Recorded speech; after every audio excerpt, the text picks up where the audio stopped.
সহ্যের সমান গুণ নেই। সব সময় কি সবকিছুই সহ্য করে নেওয়া দরকার? আমার অহংকার বেড়ে যাচ্ছে, সেইটা থেকেই কিন্তু আমার সহ্যের অভাবটা আসে। আমরা প্রথমে রাগের বশে এমন কিছু করে ফেলি যখন পরে আমার কিন্তু অনুতাপ হয়। কিন্তু তা বলে এই নয় যে অন্যায় যেখানে হচ্ছে সেখানে প্রতিবাদ করব না। মা গর্জে উঠেছিলেন সামাজিক অন্যায়ের বিরুদ্ধে। শ্রীমা সারদা দেবী বলেছেন, সহ্যের সমান গুণ নেই।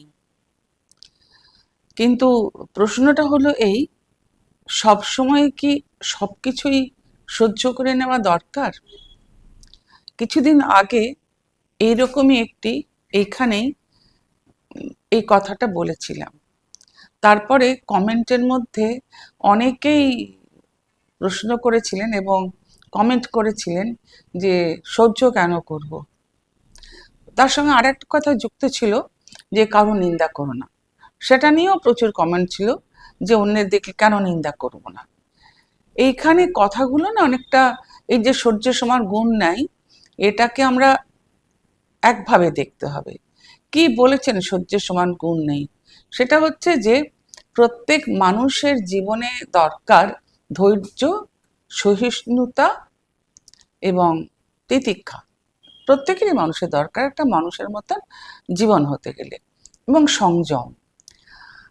কিন্তু তা বলে এই নয় যে অন্যায় যেখানে হচ্ছে সেখানে প্রতিবাদ করব না।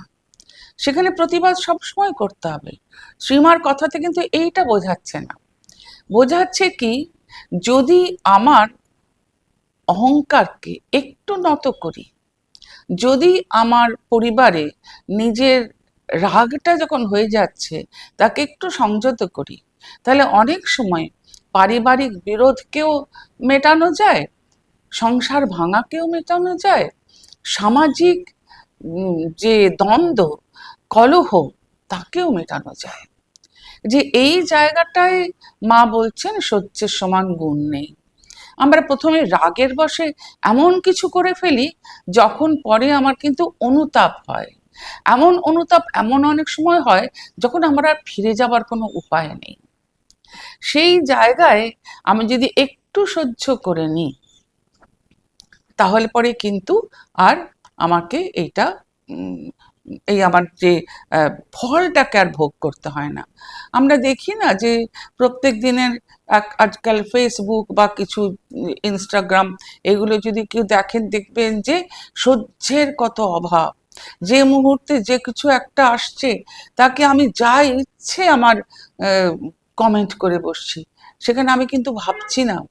অথচ আমার আমার যে ভিতরে রাগটা আছে, যে ক্ষোভটা আছে, সেটাকে আমি উজাড় করে দিচ্ছি। কিন্তু মা তো সেটা বলেননি। মা নিজে অন্যায় প্রতিবাদ করেছেন। কোথায় প্রতিবাদ করেছেন? আমাদের থেকে অনেক বেশি প্রতিবাদ করেছেন।